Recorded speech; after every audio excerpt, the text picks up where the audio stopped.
Intro. What if a cartoon predicted the future? What if a novelist described the Titanic sinking 14 years before it happened? What if a king kept dying on the same day of every month? These aren't conspiracy theories. They're real historical events, bound by bizarre coincidences that defy logic. From ancient curses to time-traveling novels, you're about to hear 12 stories so strange, they might change how you see reality itself. Lincoln-Kennedy coincidences. It begins with a funeral. April 15, 1865. The streets of Washington, D.C. are cloaked in black veils. Horses pull a solemn carriage through mourning crowds. President Abraham Lincoln is dead, the first U.S. president to be assassinated. A century later, another procession moves through Dallas, Texas. November 22, 1963. Another president, John F. Kennedy, is shot in the head while his wife sits beside him. Two lives, separated by time, yet interwoven by details so uncanny that they stir discomfort. Coincidence? Pattern? Or something stranger? Something that hums just beneath the surface of our understanding of time, history, and human life? Let's walk slowly through the symmetry of these two stories. Not to sensationalize, but to observe, to question, to wonder.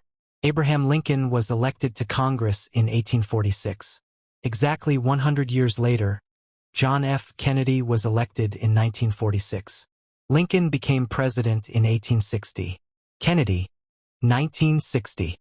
Both were political reformers, widely admired for their charisma, intellect, and vision during deeply divisive eras in American history. Both were tall, lean men with calm yet commanding presences. Both championed civil rights in turbulent times, and both were met with resistance and hatred from powerful factions. Lincoln was shot on a Friday. Kennedy was shot on a Friday. Lincoln was shot in the head. Kennedy was shot in the head. Lincoln was sitting in Ford's theater. Kennedy was riding in a Lincoln automobile made by the Ford Motor Company. Coincidence? Or the universe playing with echoes? Here's where the trail deepens. Lincoln had a secretary named Kennedy who warned him not to go to the theater. Kennedy had a secretary named Lincoln who advised against the Dallas trip. The symmetry begins to feel less like a coincidence and more like a code. Their assassins also carry mirrored patterns. John Wilkes Booth was born in 1839. Lee Harvey Oswald, Kennedy's assassin, was born in 1939. Booth assassinated Lincoln in a theater and fled to a warehouse. Oswald shot Kennedy from a warehouse and fled to a theater. Each man was captured and killed before standing trial. But perhaps the most chilling connection lies in their successors. Both presidents were succeeded by vice presidents named Johnson. Lincoln's VP, Andrew Johnson, was born in 1808. Kennedy's, Lyndon B. Johnson, was born in 1908. Both Johnsons were Southern Democrats, former senators, and both faced national unrest upon assuming office. And there's more. Each president had 4 children, though only 2 lived past childhood. Both lost a son during their time in office. Both had wives who experienced mental breakdowns following their husbands' deaths. Both were deeply influenced by their Christian faith and frequently referenced the Bible in public addresses. Skeptics say this is a classic case of apophenia, the tendency of the human brain to find patterns in randomness. We are meaning-making creatures, after all. When we encounter coincidences, our minds leap to conclusions, fueled by narrative instinct. And in a world of nearly 250 years of American presidential history, it's not mathematically impossible that these alignments exist. But does statistical possibility make it less fascinating? Or does it heighten the mystery? Some researchers argue that this coincidence mirrors what Carl Jung called synchronicity, the meaningful coincidence of 2 events that are not causally related, but share an acausal connection in the fabric of reality. Jung believed that certain events may occur with such profound resonance that they suggest something deeper, a web of consciousness or archetypes, or time folding in upon itself. When we look at Lincoln and Kennedy, we don't just see names and dates. We feel the weight of symmetry. 2 men who rose to power a century apart, who fought for justice and paid for it with their lives, whose stories mirror each other with a strange, almost mythic precision. Are these coincidences truly random? Or are they signs, fragments of a larger pattern that we are only beginning to glimpse? There are those who believe that time is not linear but layered, that all of history is happening at once, folded into itself like a vast origami of human experience. In such a model, echoes between centuries wouldn't be so strange. Patterns might repeat, not because history repeats itself, but because consciousness moves in waves. Others see the Lincoln-Kennedy pattern as a reflection of archetypes, great leaders, great losses. Every civilization builds myths, and perhaps these are modern myths, encoded in history rather than legend. The precise parallels give structure to chaos. They tell us that things happen for a reason, that destiny exists, but maybe it's more psychological than cosmic. Maybe it says more about us than the universe. When we find these coincidences, we feel a chill, not because something supernatural is confirmed, but because our illusion of control is shaken. Coincidences remind us that reality is not always logical, and that meaning sometimes appears where we least expect it. So here we are, 2 presidents, 2 bullets, 2 legacies, and a trail of eerie parallels that refuse to be ignored. In the end, whether you believe in fate, synchronicity, or sheer chance, the Lincoln-Kennedy coincidences remain one of history's most compelling mysteries. A mirror between centuries, a riddle carved into time. Not a message, perhaps, but a question. And questions have a way of echoing. The twins reunited. Imagine being born into the world with someone else, an identical other. You begin life sharing not only genetics, but a heartbeat, a rhythm, a primal bond that words cannot capture. But then, just as life begins, you are torn apart, separated not by death, but by distance, by circumstance, by the silent decisions of adoption agencies and fate. This is not fiction. This is the true story of 2 twins, Jim Lewis and Jim Springer, who were separated at birth in Ohio, 1940. They grew up in different families in different towns. They lived separate lives, and yet somehow they lived the same life. They were adopted into different homes just weeks after being born. Both families knew their son was a twin, but neither pursued reunion. The boys grew up unaware of each other's existence. But even without contact, their lives developed along uncannily parallel lines. Both were named James by their adoptive parents. Not John, not David, James. As they grew older, both boys gravitated toward carpentry and mechanical drawing. In school, both were good at math and bad at spelling. Each of them had a childhood dog. Both named it Toy. Later in life, they each married women named Linda. Both of those marriages eventually ended in divorce. Each remarried. Their second wives? Both named Betty. Each of the Jims had a son. One named his boy James Allan, the other James Allan, the only difference being the spelling of the middle name. Both drove the same model car, a light blue Chevrolet. Both were part-time deputy sheriffs. And, perhaps most curious of all, both vacationed regularly at the same beach in Florida. These facts didn't emerge gradually. They burst forth all at once when the 2 men were finally reunited at age 39, thanks to a research study on twins separated at birth. The study was being conducted by psychologists at the University of Minnesota, and the Jim twins, as they came to be called, became their most famous case. Scientists expected to find similarities. Identical twins, after all, share 100% of their DNA. But the depth and specificity of these twins' mirrored lives shocked even the researchers. Personality tests revealed that both Jims had nearly identical IQs, heart rates, and brainwave patterns. Their voice intonations were so alike, people often couldn't tell them apart over the phone. Their gestures were mirrored, their quirks aligned. Even the way they laughed, the pitch, the cadence, felt like hearing an echo through time. So what does this tell us? For scientists, the Jim twins became a case study in nature versus nurture. How much of who we are is written in the code of our biology? How much is molded by the environments we grow up in? And how far does genetic determinism really go? Some psychologists argued that this case provides overwhelming evidence for genetic influence. After all, the Jim twins had never spoken, never met, never even knew the other existed. Yet their behaviors, tastes, careers, and relationships tracked along eerily similar lines. Not because they copied each other, but because they were living out a shared biological blueprint. Others cautioned against overinterpretation. Maybe coincidences are more common than we think, especially when we're primed to look for them. Out of the millions of choices we make in a lifetime, surely a few will align. Is it so strange that both men would be drawn to carpentry?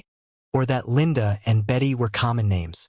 Still, even skeptics pause at the list of synchronicities. It's not just the choices. It's the rhythm of the life itself. Names, marriages, dogs, jobs, cars, sons. And here, the line between science and mystery begins to blur. Some philosophers see stories like this as evidence of a deep structure of reality, that the self may not be as independent or as original as we imagine, that perhaps we are variations on a theme, notes in a larger composition that repeats motifs in subtle, unconscious ways. Others speculate about quantum entanglement, a concept from physics where two particles, once connected, remain in sync no matter how far apart they travel. Could twins be like entangled consciousnesses, influencing each other from afar through some unknown field? Science has not proven such a thing for human minds, but the metaphor lingers. And then there's the question of identity. If two people live almost the same life without knowing it, who are they, really? Are we truly unique? Or are we iterations, replays of a deeper pattern we do not yet understand? What's even more fascinating is what happened after the Jims met. They remained close for the rest of their lives. Unlike many twins who drift apart in adulthood, these two men found an instant, effortless connection. Not just in memory, but in presence. It was as if, finally, each had become whole again. There's something hauntingly beautiful in their reunion.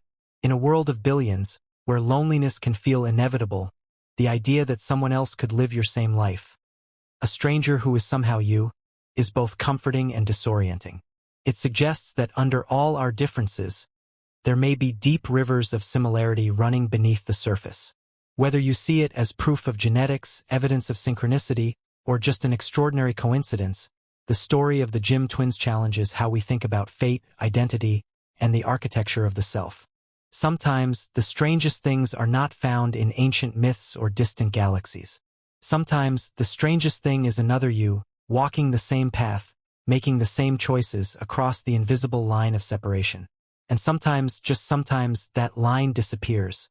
Mark Twain and Halley's Comet. Some lives feel larger than the earth can hold. They stretch across pages and generations, echoing in words and ideas long after the person has gone. Samuel Langhorne Clemens, better known by his pen name Mark Twain, was such a man. His voice helped shape the American literary landscape, with novels like The Adventures of Tom Sawyer and Huckleberry Finn carving out a new style. Honest, biting, and deeply human. But beyond his prose, Twain's life was marked by something stranger, something celestial. He was born in the sleepy town of Florida, Missouri, in 1835. That same year, a bright light crossed the sky. Halley's Comet, that silent wanderer, returned on its 75-year journey through the cosmos. Few paid attention to the connection. After all, comets were, by then, more wonder than omen. They came and went, brilliant and brief, like thoughts or dreams too fast to hold. But Twain noticed. As the years passed and his fame grew, he became increasingly preoccupied with this astronomical coincidence. The comet had arrived with him, he said, and it would take him away. In 1909, he declared, "I came in with Halley's Comet in 1835. It is coming again next year, and I expect to go out with it.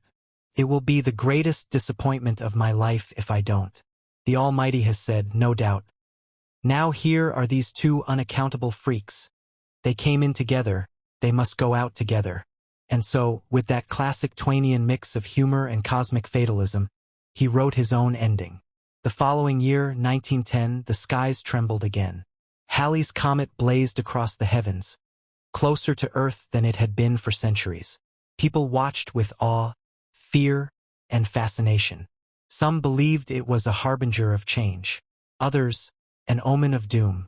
And on April 21, 1910, Just one day after the comet reached its perihelion, Mark Twain died of a heart attack. The alignment was perfect, as if the universe had agreed to his terms. So what do we make of this? Was it coincidence? Fate? Poetic irony? Orchestrated by chance? Halley's Comet is no supernatural visitor. It's a cold ball of ice and dust, named after English astronomer Edmund Halley, who calculated its 76-year orbit in the 18th century. It has been returning faithfully for centuries, recorded in medieval manuscripts, ancient Chinese texts, and even possibly on the Bayeux Tapestry. It follows the rules of Newtonian physics. Its appearance can be predicted with precision. And yet, in Twain's story, it feels more than mechanical. It feels alive, because something changes when the machinery of the cosmos intersects with a single human life. The cold mathematics of celestial motion collide with our warm need for meaning. A child is born under a comet's tail. He grows up to shape the imagination of a nation. He dies as that same streak of fire blazes once more across the heavens. It's easy to dismiss it as a statistical curiosity. Comets come often enough. People are born and die every day. Twain was 74 within the average lifespan of the time. It was bound to happen, right? But it's the narrative symmetry that captures us. The way Twain anticipated the moment. The way he declared it before it happened. The way he wove his life not just into history, but into the very sky. In that sense, Twain wasn't just a writer. He was a self-made myth. And perhaps that was his final story, one he didn't write on paper but on the edge of time itself. Philosophers might call this an example of kairos, a moment outside of ordinary time, where events align in ways that feel meaningful beyond logic. Not because of cause and effect, but because of timing and symbolism. A moment that transcends its own components. There is also something archetypal in the way we respond to stories like this. The hero, born under a sign. The journey, marked by celestial movement. The death, foretold and fulfilled. These are the elements of epic. And somehow they happen to a man of wry wit and tobacco-stained humor. He once wrote, "Truth is stranger than fiction, but it is because fiction is obliged to stick to possibilities. Truth isn't. Perhaps the strangest truths are the ones that don't break the rules of physics, but bend the rules of narrative." Twain's death during the return of Halley's Comet doesn't teach us something new about science. It teaches us something about stories, and how we live inside them, whether we realize it or not. It reminds us that even in a universe governed by gravity and orbital mechanics, meaning can still bloom unexpectedly. Whether Twain's prediction was a cosmic coincidence or just poetic bravado fulfilled by timing, it endures, because it feels right, it fits. It settles into the mind like the final sentence of a good book. So when we look up and see the silent tail of Halley's Comet streak across the stars, once every human lifetime, we might think of Mark Twain. The man who came in with fire in the sky and left just as it passed. Not because the universe required it, but because the story did. The bullet that waited 20 years. Some stories don't end when the gunfire stops. Some wounds don't bleed at first. They linger quiet, inert, waiting, like time itself holding its breath. This is the story of a bullet. Not just a piece of metal, but a symbol of fate, memory, and a circle that closed far too late. It began during the First World War, somewhere along the misty, blood-soaked battlefields of Europe. A young British soldier, his name lost to history, was struck by enemy fire. But unlike so many others, he survived. The bullet embedded itself in his body but didn't kill him. He was lucky, they said, and maybe he believed that too. As was common in those days, the bullet was removed and returned to the soldier as a memento, a souvenir of death denied. Some soldiers carried fragments in their pockets or strung them around their necks. This young man, proud and shaken, kept it on the mantelpiece above his fireplace. It became part of the furniture of his life. A relic of youth, of war, of survival. Years passed. The Great War became memory. The soldier aged, married, lived. Perhaps the bullet became just another object gathering dust. Its story fading, its sharp edges dulled by time. But time does not erase everything. One quiet evening, nearly 20 years later, The man sat before his fireplace, as he might have done countless times before. There was no battle now, no threat, no enemy in sight. Just the warmth of the hearth, the comfort of routine. And then the impossible happened. The bullet, perched on the mantel all those years, suddenly discharged. There was no gun, no hand to pull the trigger. Yet the round went off, striking the man fatally. Reports from the time suggest that the heat from the fireplace caused the old round to become unstable. Over the decades, temperature, corrosion, and chemistry had done their slow, invisible work. The cartridge casing may have sealed just enough pressure. The bullet had never been inert. It had simply been waiting. The man who had once survived its deadly path had, at last, become its victim. Some called it tragic irony. Others whispered of fate. A weapon forged in war, denied its purpose, completed its arc 2 decades late. It is a story almost too surreal to believe. Yet it has been cited in military archives, news clippings, and psychological case studies as one of history's strangest deaths. It forces us to ask uncomfortable questions. How much control do we really have over the objects in our lives? Can violence be buried? Or does it simply sleep? In science, we know that energy doesn't disappear, transforms. A bullet stores potential energy, the quiet threat of force and speed. In the right conditions, even without human will, it can release that energy. Thermodynamics, chemistry, metallurgy, these explain how it happened. But they don't explain why it feels so chilling. Because at its core, this story isn't just about a stray bullet. It's about time, memory, and how the past isn't always behind us. The man escaped war, but he never really left it. The bullet didn't forget. Think of all the symbols we collect from trauma. Medals, photos, scars, folded flags, and yes, even spent rounds. We put them on shelves, wrap them in stories, hoping they will become history. But sometimes the past is not content to stay quiet. Sometimes it finds a way to finish what it started. Philosophers might see this as a metaphor for the unresolved. Those psychological bullets we think we've removed, but which remain lodged in the walls of our lives, inert and forgotten, until heat, stress, or chance causes them to detonate again, through memory, emotion, or accident. In this way, the story becomes more than bizarre. It becomes a reflection. The fireplace, symbol of warmth, family, domestic peace, became a catalyst for a dormant weapon. The soldier, who outlived the war, could not outlive the war's residue. Violence, once invited into the world, had found its mark eventually. We often treat time as a line, cause, then effect, past, then future. But in this story, time feels circular. A loop closed, a ghost fulfilled, and we're left with the image. An old man by a fire, a familiar room, a harmless keepsake above the hearth. And then an echo. A sound that should have belonged to another life, another year, another version of him. A sound that meant the past had returned. And this time it would not miss. Hoover Dam, first and last death. Sometimes, a structure is more than steel and stone. It becomes a monument to human will and human cost. The Hoover Dam, rising like a colossus from the jagged divide between Nevada and Arizona, is one such monument.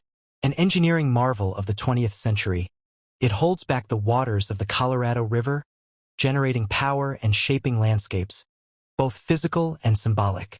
But beneath its grandeur lies a quieter story, one not told in textbooks or tourist brochures. It is a story of symmetry, tragedy, and coincidence so precise that it seems designed. It begins with a fall, and it ends with one, too. The year is 1922. Surveyors are scouring the unforgiving terrain of Black Canyon. The desert heat is oppressive. The Colorado River roars nearby, wild and unconquered. Among the men working the rocky cliffs is J.G. Tierney, a U.S. Bureau of Reclamation employee. His job, to map the canyon's contours, to prepare the ground for what would become one of America's most ambitious infrastructure projects. On December 20th, while conducting routine geological studies near the river, Tierney loses his footing. He slips, falls into the rushing waters, and drowns. His death is recorded as the first related to the Hoover Dam project, though construction wouldn't officially begin for another decade. His family mourns. The site continues. Plans turn to blueprints, blueprints to contracts, and soon the desert comes alive with machines, dynamite, and men seeking work in the depths of the Great Depression. Year by year, the dam begins to rise, but the desert is unforgiving. Summer temperatures routinely exceed 110 degrees Fahrenheit. Men work with little protection, suspended on high catwalks or buried deep in diversion tunnels. Fatalities become common: heatstroke, falling debris, collapsing rock. Officially, 96 men are listed as having died during construction. Unofficially, the toll is believed to be much higher. Many were buried without records, their lives folded into the concrete, their stories lost in dust. Then, on December 20th, 1935, exactly 13 years to the day after J.G. Tierney's death, the last fatality occurs. A young man named Patrick W. Tierney, J.G.'s son, is working on the dam's final stages. He too falls. He too dies. The symmetry is startling. Father and son. Same date. Same project. Both claimed by the same structure a generation apart. Coincidence? Mathematically, perhaps. But emotionally, narratively, it feels orchestrated. As if the dam itself demanded a closing act, a full circle, a life for a life. The Tierney's deaths bookend the human cost of Hoover Dam. They frame the project not just in terms of labor and progress, but in blood and legacy. The first and the last. A father and his son. Their names are etched in lists, but their story is rarely told. It raises a deeper question. What do we sacrifice to tame nature? The Hoover Dam turned desert into farmland, drought into electricity, and chaos into order. It stood as a symbol of what humanity could do when it refused to yield. But for every ton of concrete poured, there were hours of exhaustion. For every watt of energy generated, there were bones broken, backs strained, and lives lost. And within that ledger of sacrifice, the Tierneys hold a special place. Their story touches something archetypal, like the myth of Icarus, a father and son who dared to rise too high. Except this time they did not fly. They fell. Into the water. Into the stone. There's something haunting about the precision of the dates. December 20th becomes more than a marker. It becomes a boundary, a gate between generations. 13 years apart. A biblical number. A number of endings and transitions. Some might say it's poetic. A tragic but fitting end to a project defined by scale and struggle. Others might see it as a warning. That nature, while subdued, never forgets. That even our greatest feats are written in fragile lines, easily undone. There are those who believe that patterns like this reflect a kind of narrative symmetry the universe sometimes allows. Not because of fate, but because human minds crave meaning. We see stories where none exist, and sometimes they're so precise we can't help but wonder. The dam still stands almost a century later. It hums with energy. It feeds cities, lights up deserts, cools homes hundreds of miles away. Tourists walk across its spine, take photos, marvel at its scale. Most will never hear the name Tierney. Fewer still will know about the dates. But the dam remembers. It remembers in silence, in water, in stone. And as the sun rises each December 20th, perhaps it casts a shadow in their honor. A reminder that even the most massive monuments are built on stories. Some grand, some hidden, some eerily symmetrical. The Hoover Dam was built to hold back a river. But not everything can be held. The reincarnation of Enzo Ferrari? There are certain faces that seem to belong to history itself. Their sharp angles and shadows carry the weight of legacy. One such face belonged to Enzo Ferrari, the legendary Italian founder of the Ferrari automobile company, born in 1898. His eyes were dark and commanding, his features carved with ambition. A man who turned machines into symbols, speed into art, and his own name into an empire. He died in 1988, at the age of 90, having overseen decades of motorsport triumph and mechanical evolution. But death, it seems, did not end his story. It only moved it to another face. Just 1 month after Enzo Ferrari passed away, in a hospital in Medina, Italy, another boy was born across the continent in Gelsenkirchen, Germany. His name, Mesut Ozil. He would not grow up in a garage or near racetracks. He would not inherit Enzo's fortune, nor his industry. Instead, he would rise to global fame through entirely different means. As a gifted footballer, a playmaker whose vision and technique would make him one of the most recognizable athletes in the world. And yet, when the world began to compare the two men, it wasn't their professions people noticed. It was their faces. The resemblance is so striking that side-by-side photographs circulate the internet regularly, sparking disbelief. Same intense eyes, same arched eyebrows, same long nose and tight jaw. The symmetry is uncanny. One man frozen in time, another alive and moving, but somehow echoing that same presence. Was it coincidence? Just the genetic lottery handing out a familiar design? Or could it be something more? This comparison ignited more than internet curiosity. It revived an age-old question. Is reincarnation real? In many religious traditions, Hinduism, Buddhism, certain forms of spiritualism, reincarnation is a central belief. That the soul is eternal and after death it passes into a new body. A different life. Continuation, not an ending. Often, the soul carries fragments of its past with it. Unexplained talents, familiar places, or even faces that feel known before they've been met. In the case of Enzo Ferrari and Mesut Ozil, there's no record of Ozil claiming any connection to Ferrari. He's never spoken of cars with mystical fondness or exhibited unexplained memories of Medina. And yet, something lingers in the public imagination. How can two people, separated by nations, languages, and lifestyles, look so uncannily alike? From a scientific perspective, the answer is mundane. The human face is built from a set of genes that determine bone structure, eye shape, skin tone, and more. But those combinations aren't infinite. Occasionally, a near match will appear across time or space, what we often call a doppelganger. There's even research suggesting that with 8 billion people alive today, many of us statistically have someone out there who looks startlingly like us. Still, most doppelgangers come and go unnoticed. It's not just the resemblance between Enzo and Ozil that captures us. It's the timing. One dies. One is born. Within a month. A man famous for strategic vision and discipline. Another equally famous for his vision on the field, his near telepathic passing ability. They were both public figures. Both carried a certain reserved, stoic charisma. Both were known for intensity, for striving for perfection. Coincidence? Pattern? Or something stranger? Some theorists point to cellular memory, the hypothesis that memories, personality traits, and even habits can be transferred through means beyond genetics. Though controversial and unsupported by mainstream science, it is often invoked in cases of unexplained similarities between people with no biological connection. Others suggest that what we're witnessing is a narrative bias, a human tendency to find patterns where none exist. We are storytellers by nature. The resemblance becomes meaningful because we want it to be, because we seek continuity in the chaos. We crave connections that make the world feel intentional.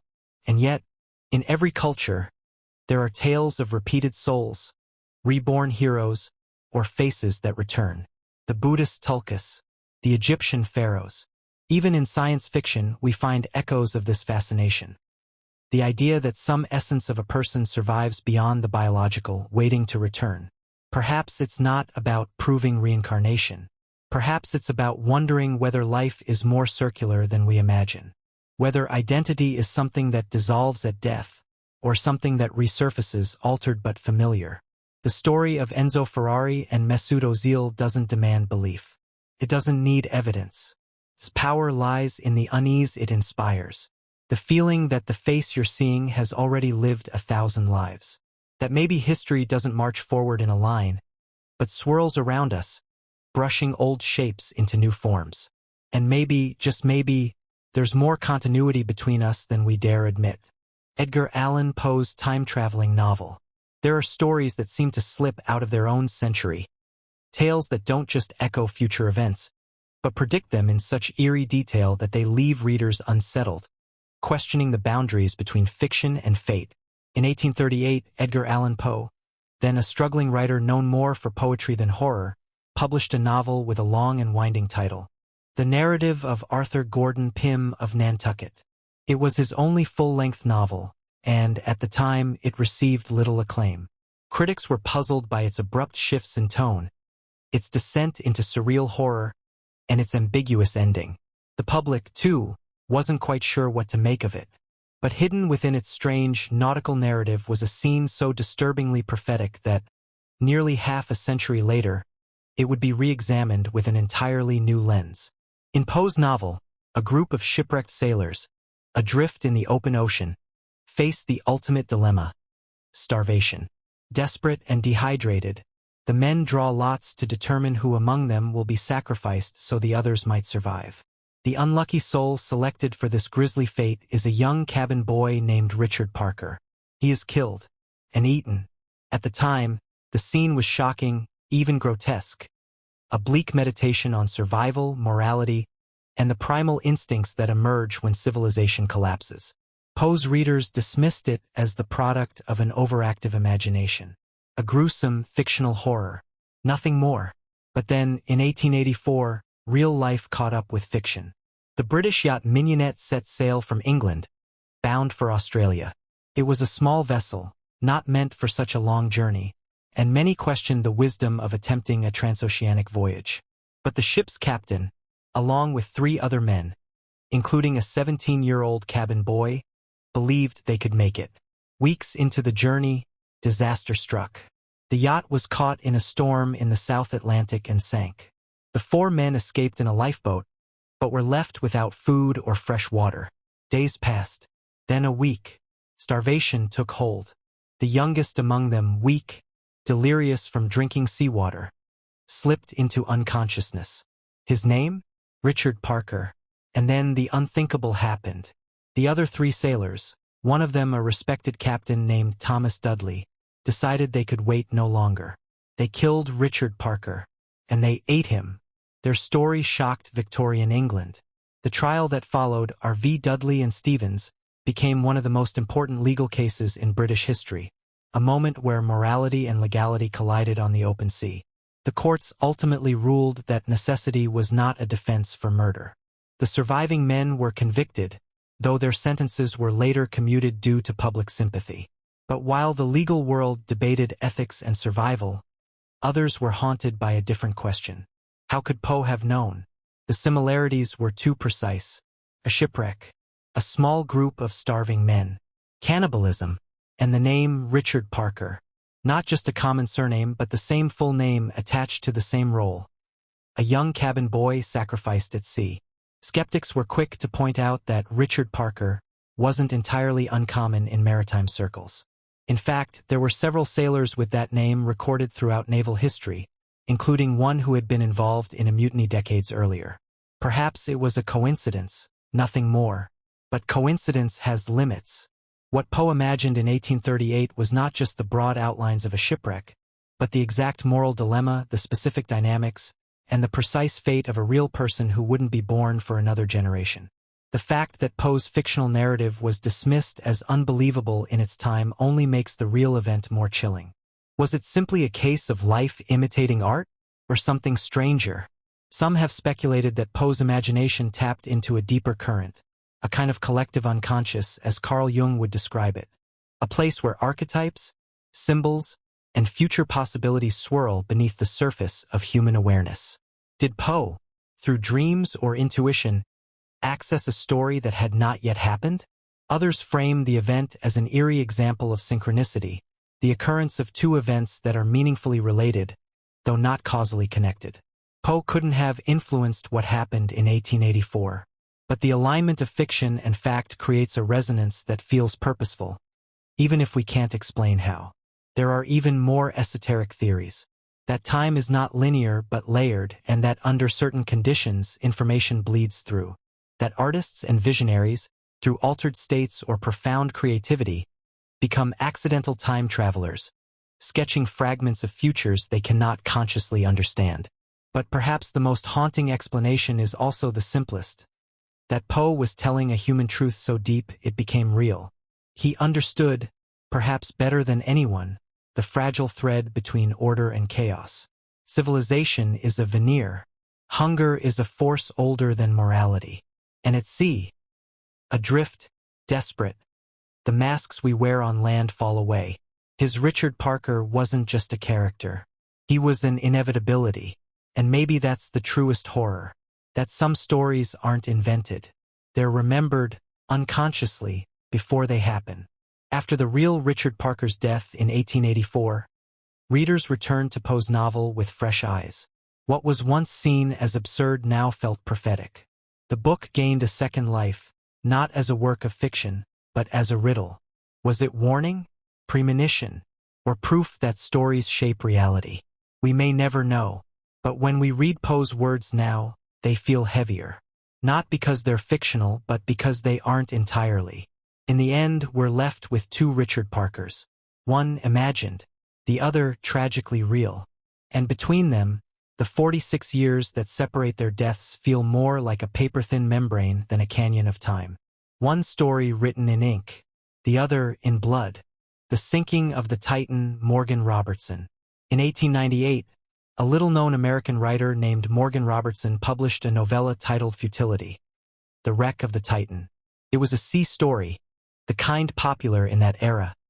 Tales of brave sailors, cruel waters, and human frailty against the vastness of the ocean. Robertson, a former merchant marine officer, wrote with crisp precision and nautical authority. But Futility would not be remembered for its literary merit. It would be remembered because it predicted, in eerie and unsettling detail, one of the most infamous maritime disasters in human history, 14 years before it happened.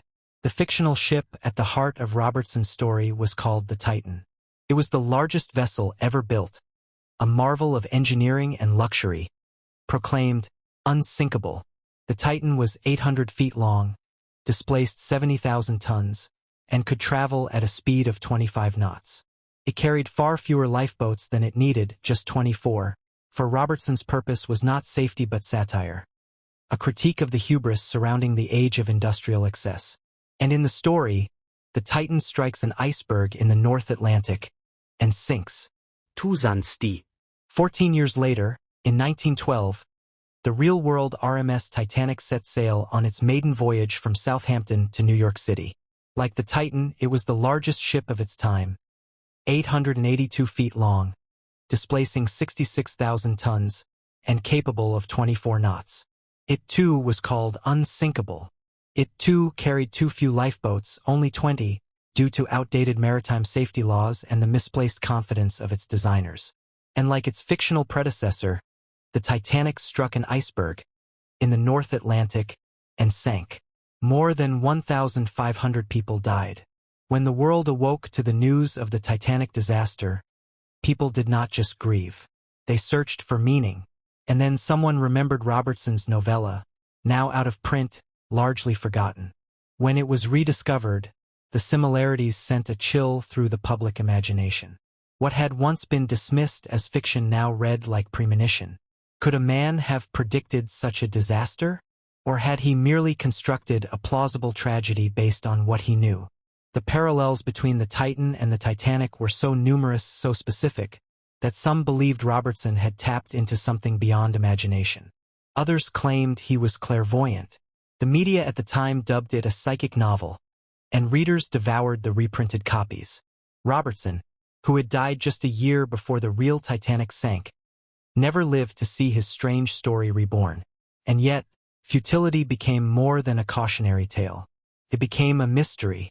From a rational standpoint, the coincidences can be explained. Robertson was deeply familiar with the shipping industry. He had observed the trends. Ships were becoming larger, faster, more luxurious. He had noted the industry's obsession with scale, its blind faith in engineering. And he knew, too, that the North Atlantic was treacherous, that spring was iceberg season, and that disaster could come easily to a ship traveling too fast for safety. The lifeboat detail? Robertson knew the regulations hadn't kept pace with ship design. He didn't need psychic powers, just common sense and a sharp pen. But reason doesn't always satisfy, because fiction that becomes fact before the fact triggers something primal in us. a sense that reality is not a straight line, but a tangle of loops and echoes, a suspicion that certain stories are destined to unfold, that writers, in moments of deep creative focus, might tap into frequencies beyond time. Philosophers call it anamnesis, the idea that creation is not invention but remembering, that knowledge or story exists before us, and artists are just conduits. Carl Jung might have seen futility as an expression of the collective unconscious, a universal sea of symbols and fears that all humans draw from. The unsinkable ship, the hubris of man, the judgment of nature. These are old stories, older than oceans, older than iron. But here's what makes Robertson's case so unsettling. He got the details right, not just the archetypes, not just the themes. He described a ship that did not exist, sinking in a manner that had not yet occurred, with a death toll and technological profile that mirrored reality so precisely, it reads like a postmortem rather than a prophecy. Even more bizarre? In later editions of the book, after the Titanic sank, publishers added footnotes, clarifying what was written before the disaster and what was not. But readers found they didn't need the clarifications. The resemblance was already too haunting. And so, the Titan became a ghost ship, drifting not through waters, but through time. It stands today as one of the most compelling examples of literary prophecy. Not because Robertson saw the future, but because he imagined it fully, vividly, and with such detail that when it happened, it felt as though the world had simply followed a script. But was it fate, foresight, or the strange tendency of reality to conform, now and then, to the structures we expect of it? There's a theory that the act of imagining a future can help bring it into being. That ideas, once made vivid, cast shadows into the real world. Perhaps Robertson's story didn't predict the Titanic, but pulled it into existence, as if the narrative had become too powerful to remain fiction. More likely, it was a warning, and like most warnings, it was ignored, until the icy waters claimed their due. Napoleon and Hitler parallel lives. Sometimes, history doesn't repeat itself, it echoes. Not in exact reproductions, but in patterns, shapes, and timelines that seem to fold back on themselves. Two men, two empires, two stories separated by over a century, and yet aligned in ways that feel deliberate.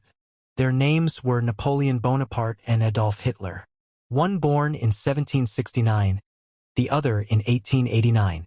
Both rose from obscurity to command the most powerful military force in Europe. Both led invasions that shook the world. And both fell, defeated not just by enemies, but by ambition, timing, and the merciless cycles of history. The parallels between Napoleon and Hitler have fascinated historians for decades. Some dismiss them as coincidences. Others see them as evidence of deeper truths, that certain paths, once walked, become easier to follow again. Let's trace the echoes. Napoleon was born in Corsica in 1769. He came of age during the French Revolution, a time of chaos and opportunity. He was a military prodigy, rising quickly through the ranks to become first consul of France by 1799 and emperor by 1804.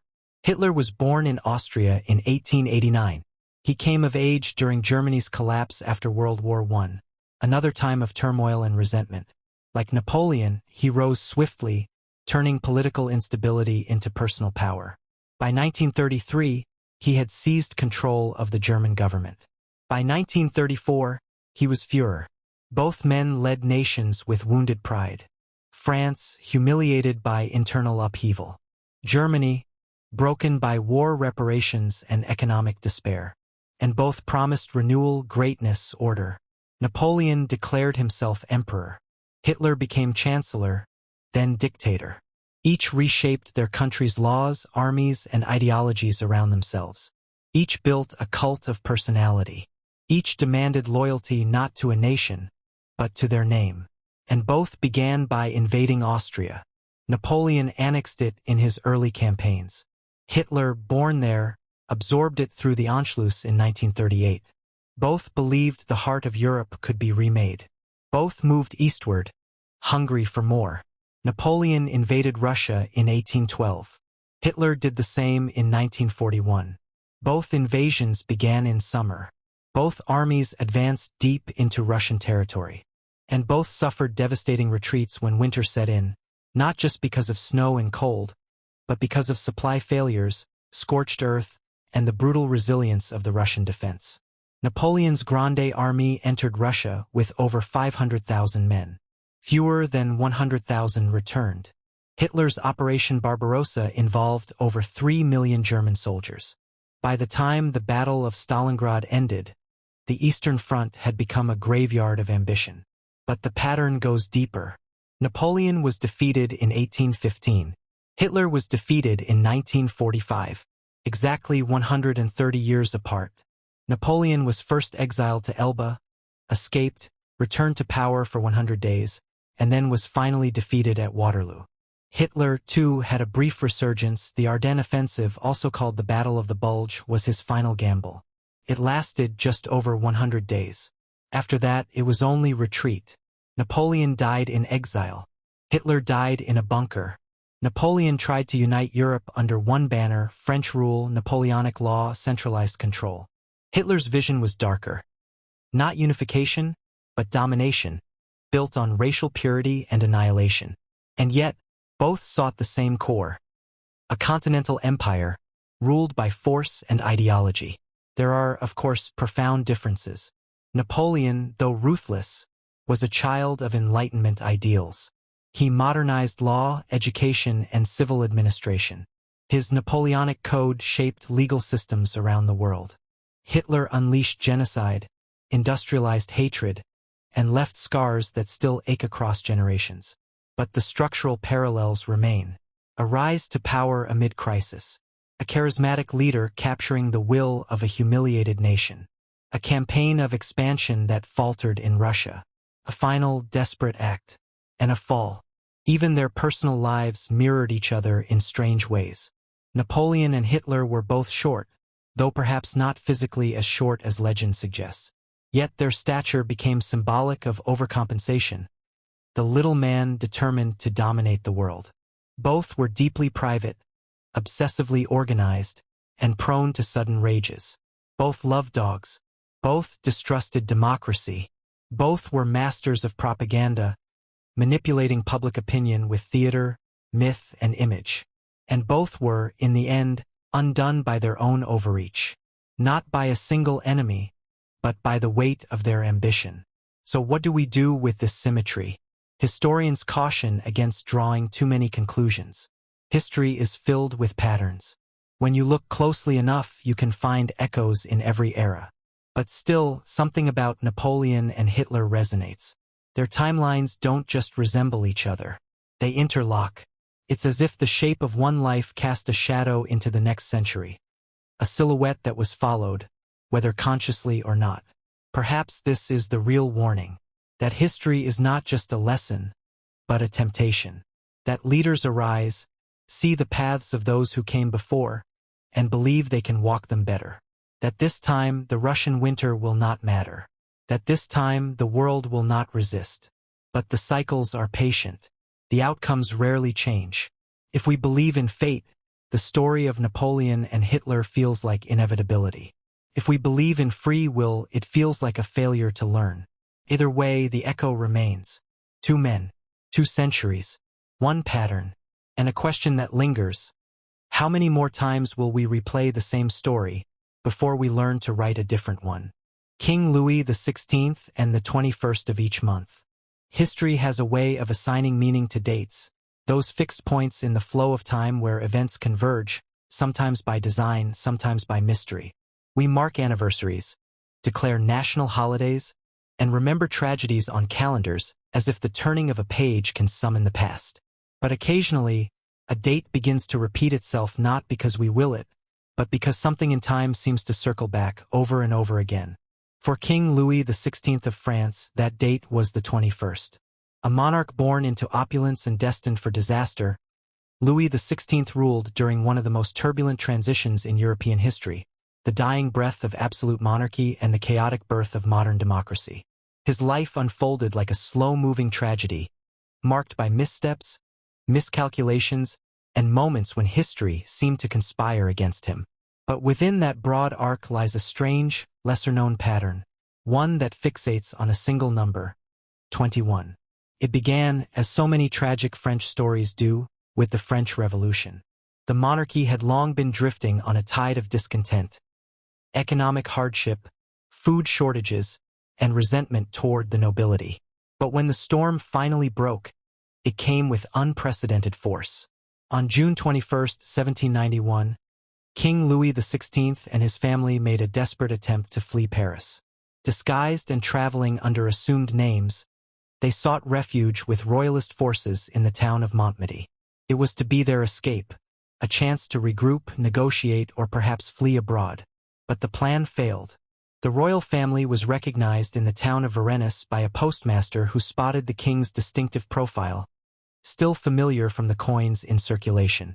They were arrested and brought back to Paris in disgrace. This moment, known as the flight to Varennes, irreparably shattered what remained of the monarchy's legitimacy. Trust was gone. The revolution had crossed a point of no return. And it happened on the 21st. But that was only the beginning. Just over a year later, on September 21, 1792, the French monarchy was officially abolished.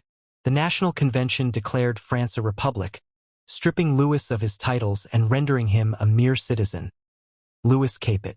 The king, once considered the divine representative of God on earth, now stood as an ordinary man in the eyes of a nation that no longer believed in divine right. Another 21st. Then the final blow.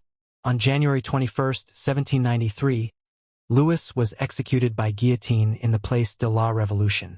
It was a cold morning. A silent crowd watched as he mounted the scaffold. He tried to speak, insisting he had always wanted the good of his people, but the drums drowned him out. The blade fell. The king was gone. Again the 21st. 3 of the most decisive, transformative days in Louis XVI's life. His failed escape, the end of his reign, and his death, all occurred on the same calendar date. Coincidence? Or something stranger? Some historians dismiss the repetition as chance. After all, revolutions and trials follow political calendars, not cosmic ones. But even in the 18th century, people noticed. Whispers spread. Superstition bloomed. The 21st began to feel cursed, particularly among monarchists, who saw in it the signature of fate, or perhaps divine judgment. What are we to make of this sequence? The number 21 doesn't hold particular symbolic significance in most European traditions. It's not the number of the beast, nor a mystical cipher. And yet, it is meaningful in its own quiet way. In numerology, 21 is considered the number of transformation, transition, and often of painful lessons. It is a number of maturation, a final test before adulthood. In the tarot, the 21st card is the world, symbolizing the completion of a cycle. Perhaps, then, the 21st represents not punishment but closure, the end of a regime, the end of a worldview. Louis XVI was not a cruel king. By many accounts, he was kind, soft-spoken, even well-meaning. But he was also indecisive, easily swayed, and utterly unprepared for the tidal wave of change that engulfed him. He lived at the end of an era but could not see the beginning of the next. And maybe that's the real tragedy. His fate wasn't written by his actions alone, but by the timing of his birth. He inherited a kingdom already in crisis, a system already cracking. He walked unknowingly into the final act of a centuries-long drama. And the 21st marked each of his failures like a clock striking midnight. One might ask, did the revolutionaries choose the 21st on purpose, to create poetic justice? Perhaps. But the flight to Varennes was not orchestrated by radicals. It was a royalist plan. And the other events unfolded through committee, not design. If there was intent, it was unconscious. A deeper force, maybe not mystical but narrative. Because history, like literature, has rhythms. Certain moments fall into alignment. Certain dates acquire momentum. The 21st, in Louis XVI's life, became a drumbeat. The tempo of collapse. And it didn't stop with him. His wife, Marie Antoinette, was executed on October 16th. Not the 21st, but close. The reign of terror intensified shortly after. Blood flowed through the streets of Paris. Heads fell almost daily. And yet, none of those later deaths feel as symbolically dense as fate-laced as Lewis's. He was the pivot, the fulcrum, and every pivot needs a center. His center, it seems, was the 21st. So the next time a date feels random, a number among numbers, remember Louis XVI. Remember that patterns often hide in plain sight. And while history is not ruled by numerals, it is not free from them either. Because in the quiet corridors of power, in the whispers of revolution, and in the final ascent to the scaffold, sometimes, a king meets his end not by sword, nor speech, but by the calendar. And the page that kept turning to 21. The Titanic and the Mummy's Curse. The tragedy of the RMS Titanic has been told so many times, from so many angles, that it feels less like a historical event and more like a myth carved into modern consciousness. It is a story of human ambition and natural indifference, of luxury and ice, of the unsinkable ship that sank. But beneath the cold facts and numbers, a stranger story slumbers, one that winds back through centuries, across oceans, into the sands of Egypt, and into the heart of a superstition as old as civilization itself. They called it the Mummy's Curse, and some believe it went down with the Titanic. To understand how a tale of ancient Egyptian vengeance came to haunt the world's most luxurious ocean liner, we must begin not in 1912, but decades earlier, in the 19th century, when the West was gripped by a strange obsession, Egyptomania. Victorian Britain was particularly spellbound. Archaeologists, treasure hunters, and wealthy collectors traveled to the Nile in droves, seeking relics of the long-dead pharaohs. Tombs were opened, sarcophagi unearthed, mummies transported across continents. But with the treasures came whispers, misfortune, illness, sudden deaths. Those who disturbed the tombs, it was said, had invoked the wrath of the ancient gods. Newspapers fed the fear. The public, already titillated by tales of the occult, began to believe.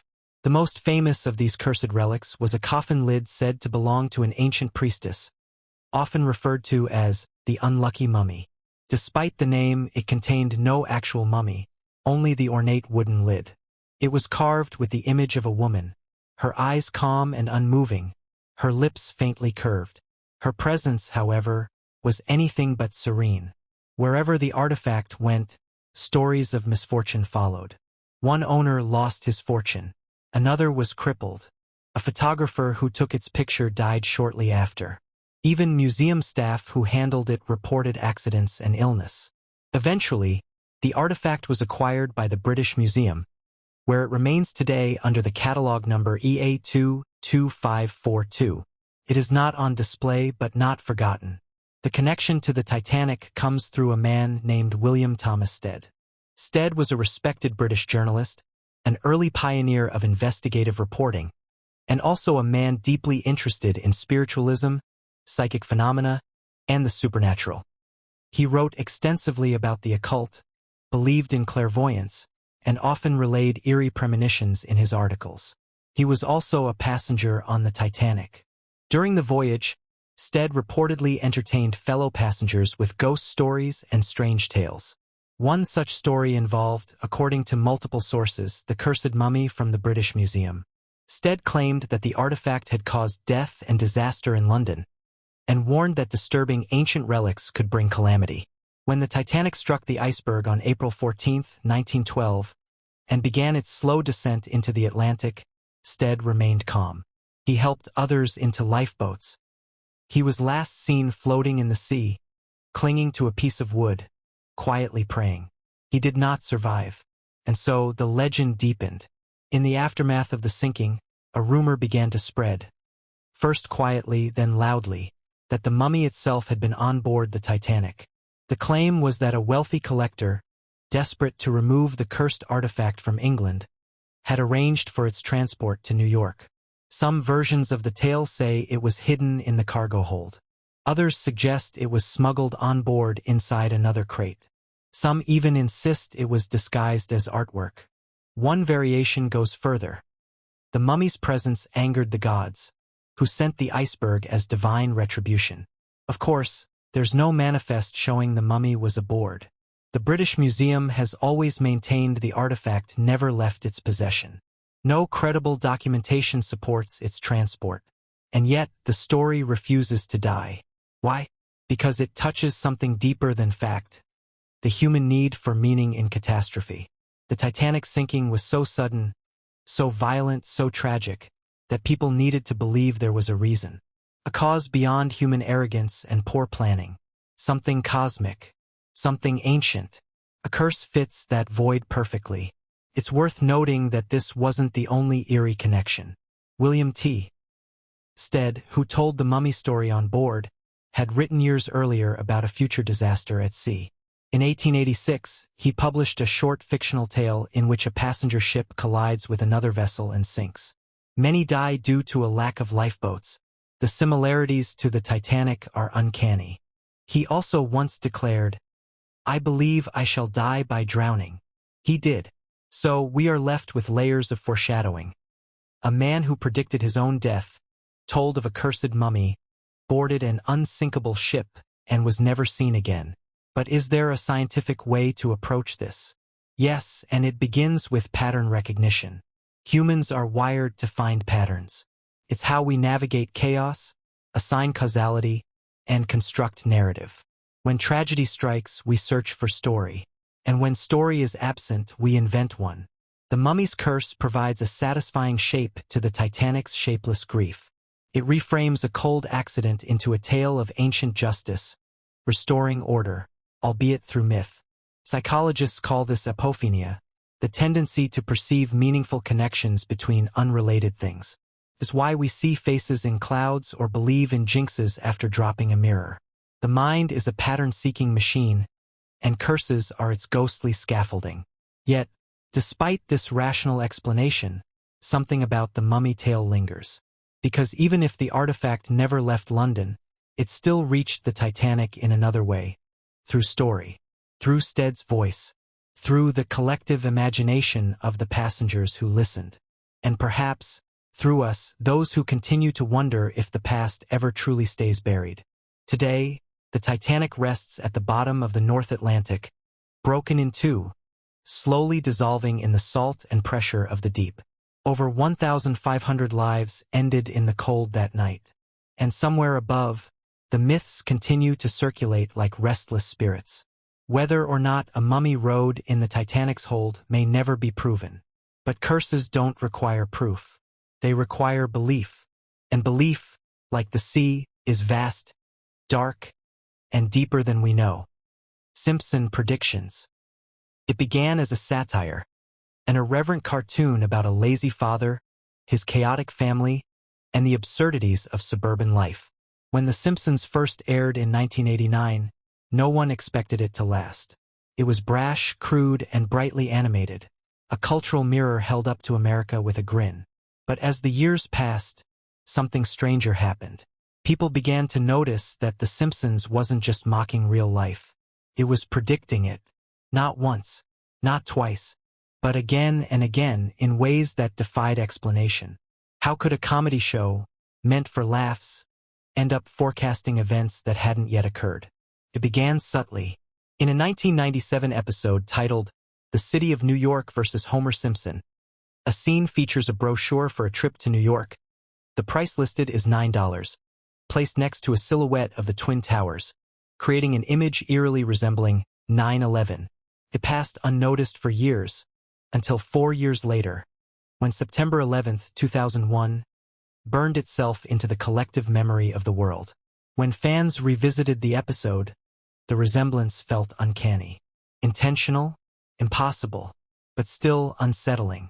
Then, in a 2000 episode called Bart to the Future, Lisa becomes President of the United States and casually remarks, "We inherited quite the budget crunch from President Trump." At the time, it was a joke. Donald Trump had flirted with politics, but few took the idea seriously. When he actually won the presidency in 2016, 16 years after the episode aired, fans remembered. Not just the prediction, but the detail. The economic collapse, the political chaos, the eerie accuracy of tone. More followed. In 2012, The Simpsons aired an episode where Homer votes using an electronic booth, only for the machine to misrecord his vote. 6 years later, real electronic voting glitches made headlines during midterm elections in the U.S. In another episode, they showed Disney acquiring 20th Century Fox. At the time, this was played for laughs, a joke about corporate monopolies. But in 2019, it actually happened. The mouse bought the fox. In 2014, the show parodied a performance by pop star Lady Gaga, who flew above a crowd on wires in a sparkling silver outfit. The real Lady Gaga would perform nearly identically 3 years later at the Super Bowl halftime show. And then there was the 2016 Nobel Prize prediction. In a 2010 episode, characters casually bet on who would win. One name listed was Bengt Holmstrom. 6 years later, Holmstrom actually won, a name so obscure that even many economists hadn't expected it. At some point, the list of predictions became long enough that it stopped being funny and started becoming uncanny. Fans began to ask, is The Simpsons prophetic? Is the show merely satirical? Or synchronistic? Let's pause and look at this logically. The Simpsons has aired over 750 episodes. With that much content, some coincidences are inevitable. When a show satirizes everything, from politics to tech to pop culture, eventually the real world will catch up to the joke. Statisticians remind us of the law of large numbers. Given enough chances, even the improbable becomes likely. Predicting that Apple would make smartwatches? Not so wild. That video chat would become common? Expected. That self-driving cars might malfunction? A logical extrapolation. And yet, there's something about how the show does it. The predictions aren't always vague or general. They're sometimes precise, eerily so. Like in 1995, when Lisa's fiancé calls his cell phone from a smartwatch. Or the 1993 episode where a character has a cough that starts a pandemic, and packages from Asia are shown as the delivery mechanism. Or the prediction of the Higgs boson, a particle not confirmed until 2012, but scribbled in equation form on a chalkboard in a 1998 episode. How? Some argue the show doesn't predict, it influences. That writers, through creativity and imagination, put ideas into the cultural ether, and those ideas then manifest. Think of it like a self-fulfilling prophecy. Fiction shapes reality, not the other way around. This isn't just theory. We know that science fiction has done this before. Jules Verne imagined submarines before they existed. Star Trek showed us flip phones and tablets decades before they became real. Black Mirror imagines technology that often seems one firmware update away. Is it so strange, then, that The Simpsons, staffed by Harvard-educated writers and social satirists, could sketch futures that the world would later color in? Maybe the show wasn't predicting. Maybe it was accelerating. Others suggest that The Simpsons taps into something deeper, a kind of cultural subconscious, where possibilities float beneath the surface. Like dreams that precede decisions. Like archetypes waiting to be acted out. Carl Jung once described synchronicity as a meaningful coincidence. Something that feels too aligned to be random, even if it is. Perhaps The Simpsons is a vessel for that synchronicity, catching glimpses of what's to come through satire and play. Or maybe it's just art doing what art has always done, reflecting the present so clearly that the future appears as a logical extension. But then there's the final theory, the strangest, the one whispered in conspiracy forums and speculative fiction. What if time isn't linear? What if information can ripple backward?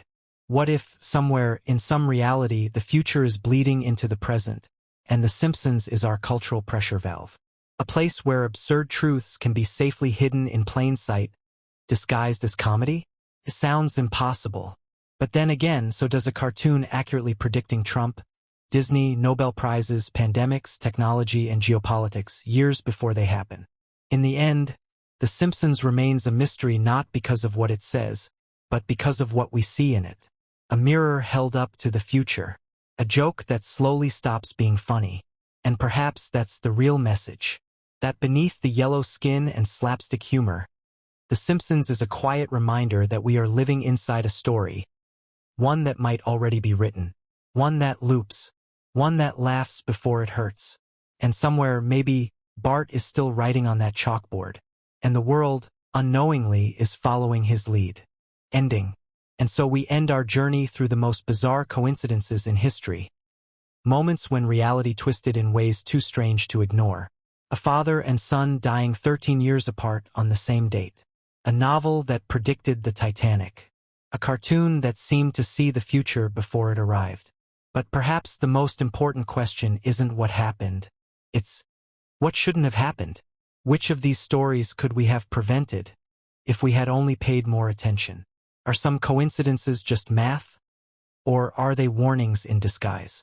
What if the universe doesn't whisper in prophecy, but in patterns? And what if we're only now learning how to listen? Maybe you've seen patterns of your own. In your life, your dreams, your thoughts. Coincidences you've never told anyone about. Let us know in the comments. Which story struck you the most? Which one chilled you? Or which one made you question everything? If this video made you pause, reflect, or just wonder, leave a like, share it with someone who loves strange history, and consider subscribing for more stories that lie just outside the edge of logic. Because sometimes the most unbelievable part of reality is how real it is